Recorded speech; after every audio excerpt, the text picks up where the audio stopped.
Siswa kelas 2 atau kelas 11, SMA Negeri 2 Makassar, Semada, praktik bikin majalah dinding di kelas, di Jalan Bajigau, Kecamatan Mamajang, Kota Makassar, Kamis pagi, 28 Agustus 2025. Kami dibimbing Ibu Guru Rizka Tridstia MP, memanfaatkan mencari 5W+1H di Koran Tribun Timur.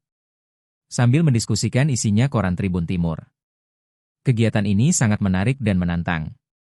Kebanyak teman-teman saya memilih Tribun Timur untuk kegiatan ini. Ibu Rizka mengajari kami bahwa 5W+1H adalah unsur berita. Sesuatu baru bisa dianggap atau disebut berita jika mengandung 5W+1H. Yang dimaksud 5W adalah what, apa, why, mengapa, who, siapa, dan when, kapan. Sedangkan 1H adalah how, bagaimana. Semua berita harus menjawab 6 pertanyaan tersebut.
Download Tribun X sekarang, menghadirkan lokal menjadi Indonesia.